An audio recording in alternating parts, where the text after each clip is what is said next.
In the year 1843, a man was born who, during his lifetime, was to have a profound effect on millions of people. His name was Russell Herman Conwell. He became a lawyer, then a newspaper editor, and finally a clergyman. It was during his church career that an incident occurred which was to change his life and the lives of countless others. One day a group of boys came to Dr. Conwell at his church and asked him if he would be willing to instruct them in college courses. They wanted a college education but lacked the money to pay for it. He told them he'd do all he could, and as the boys left, a thought, an idea began to form in Dr. Conwell's mind. He asked himself, why couldn't there be a fine college for poor but deserving young men? Well, here was a great idea, and he went to work on it at once. Almost single-handedly, Dr. Conwell raised $7 million, with which he founded one of the world's leading universities. He raised the money by giving more than 6,000 lectures all over the country, and in each one of them, he told the story called Acres of Diamonds. This was a true story, which had affected him very deeply, just as it affected his audiences. The story was the account of an African farmer who heard tales about other settlers who had made millions by discovering diamond mines. These tales so excited the farmer that he could hardly wait to sell his farm and search for diamonds himself. So he sold his farm and spent the rest of his life wandering the vast African continent, searching unsuccessfully for the gleaming gems which brought such high prices on the markets of the world. Finally, in a fit of despondency, broke and desperate as I remember the story, he threw himself into a river and drowned. Meanwhile, the man who had bought his farm one day found a large and unusual stone in a stream which cut through the property. The stone turned out to be a great diamond of enormous value, and he then discovered that the farm was covered with them. It was to become one of the world's richest diamond mines. The first farmer had owned literally acres of diamonds, but had sold them for practically nothing in order to look for them elsewhere. If he had only taken the time to study and prepare himself to learn what diamonds looked like in their rough state, and had first thoroughly explored the land he owned, he would have found the millions he sought right on his own property.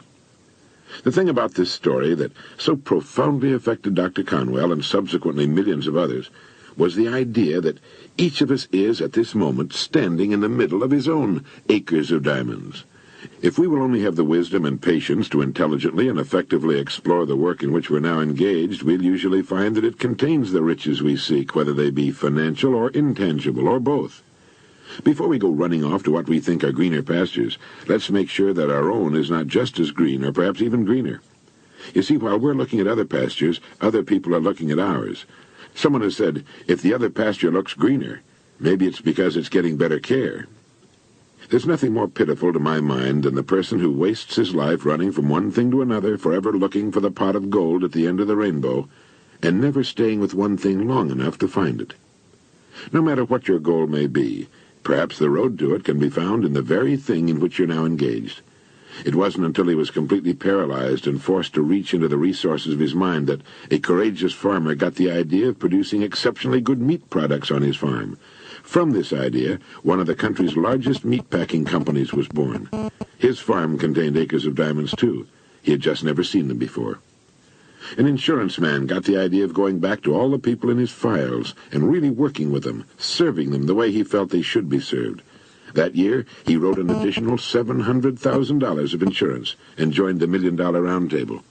He found he no longer had to approach cold prospects. By working with the people he had already sold and on their referrals, he found acres of diamonds right in his filing cabinet. A man from a small town amassed a fortune starting with a single service station. In the beginning, when things were tough, he would ask himself each morning, what can I do to increase my service to my customers? He's retired now, and his son heads the large, complex enterprise that all started with a small service station and a daily question that will virtually guarantee success in any undertaking. What can I do to increase my service to my customers? Answer that question in constantly new and better ways, and sales and profits will take care of themselves. Do you know what the so-called average man would have done in the case I just mentioned? He would have been worried about how bad business was because in the beginning my friend had a hard time just feeding his family. When one day a man drove into the station in a big shiny car, the so-called average man, seeing what he presumed to be a wealthy customer, would have said to himself, I ought to be in his business instead of mine. You see, the average man believes some businesses are better than others, instead of realizing the truth that there are no bad businesses. There are just those people who don't know enough to see the opportunities in the work they're in. No matter what our work happens to be, it's our business. We're the manager. If there seems to be no future or opportunity in it, it isn't always because it's not there, but perhaps only because we can't see it. A farmer once poked a tiny pumpkin into an empty jug. The pumpkin grew until it completely filled the jug and could grow no more. When the farmer broke the glass jug, he had a pumpkin exactly the size and shape of the jug. If we're not careful, each of us can do a similar thing. We can mistakenly poke ourselves into jugs that limit our growth. But it is we who do the poking, not the job, nor the company, nor the territory, nor the economy, nor the times. We do it. We should avoid such self-restriction and realize there's virtually no limit to our growth and development on the land upon which we now find ourselves, with our roots deep in the soil of a working philosophy of life such as the one offered by this program, and our minds and bodies in a climate of freedom. People who become outstanding at their work are those who see their work as an opportunity for growth and development, and who prepare themselves for the opportunities which surround them every day. It was J.B. Matthews who wrote, "Unless a man has trained himself for his chance, the chance will only make him ridiculous." A great occasion is worth to a man exactly what his preparation enables him to make of it.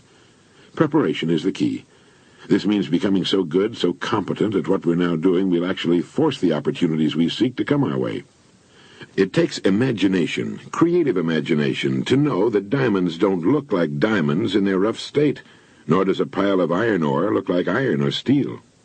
Great opportunities lurk constantly in every aspect of the work in which we now find ourselves.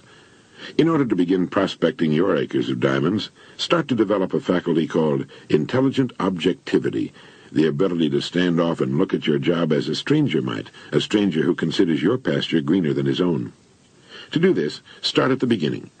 Within the framework of what industry or profession does your job fall? Do you know all you can know about your industry? How did it begin? Why did it begin? Who started it and when? What is your industry's annual dollar volume? How fast has it grown during the past 20 years? What's its projected growth during the next 10 years?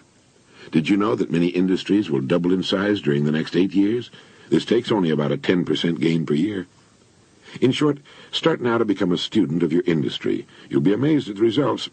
In 5 years or less, you can become a national expert in your field, and it's the experts who write their own tickets in life. Just think of this for a moment. If you can see no limit to the growth of your industry, doesn't it make sense to realize that there's no limit as to how far you can progress within its framework? Surveys indicate that the great majority of people seem to look at their jobs as being as far as they can go, as the end of the line. Why? They need to realize how really desperately an expanding and dynamic industry needs and seeks the uncommon person who is prepared to share in its growth, how richly it will reward this person of vision and action. On the other hand, those who are not preparing and growing are not just standing still. In relation to their industry, they're going backwards. So ask yourself, do I know as much about my job and my industry as a good doctor or lawyer knows about his job, his profession?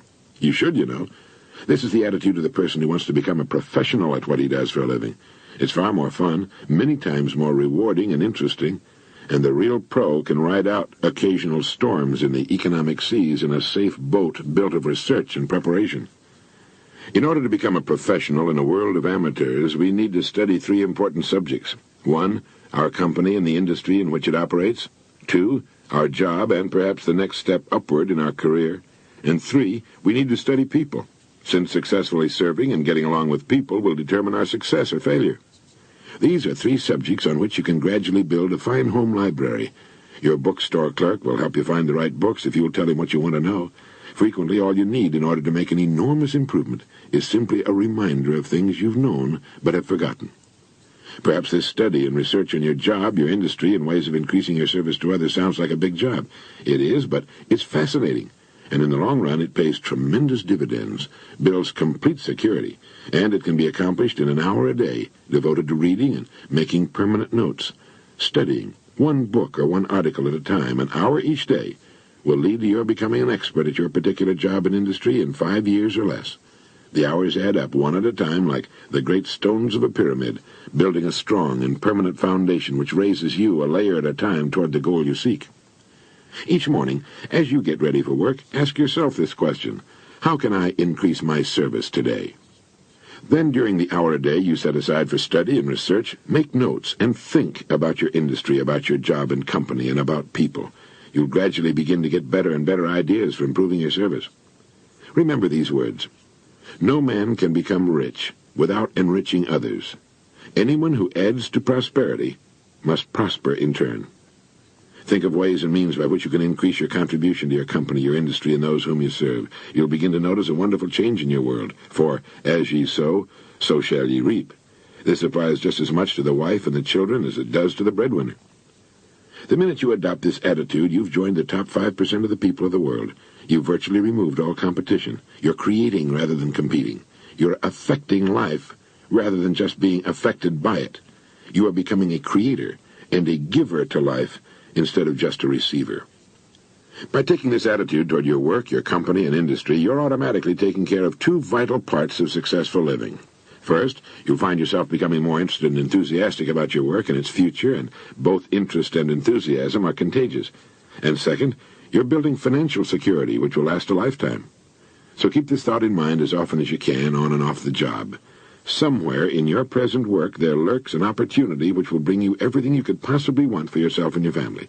It'll not be labeled opportunity. It will be hidden in common, everyday garments, just as was the hairpin with which a man fashioned the first paper clip, or the dirty drinking glass which triggered the paper cup industry. Now, in closing, here are 12 points to remember. 1. If we'll develop the wisdom and patience to intelligently and effectively explore the work in which we're now engaged, we will very likely find it contains the riches, tangible and intangible, we seek. 2. Before we go running off into what we think are greener pastures, let's realize our own pasture is probably unlimited. 3. There are no bad jobs. It's the way in which we go about our work that makes it good or bad. 4. Let's not poke ourselves into jugs beyond which we cannot grow. Let's avoid self-limitation. 5. Only preparation can ensure our taking advantage of the opportunities which will present themselves in the future. Opportunities which are around us now. Let's begin to prepare now. 6. Put your imagination to work on the many ways and means of improving what you're now doing. 7. Learn all you can about your job, your company, and your industry. 8. Since there's no limit to the growth of your industry, it must follow there's similarly no limit to your growth potential within that industry. 9. Our dynamic and growing economy needs and will well reward the uncommon person who prepares for a place in its growth. 10. Begin to build your library of reference material pertaining to your company, industry, job, and on how to better serve and get along with people. 11. Set aside an hour a day for this study and research. And 12. Remember the story of the acres of diamonds.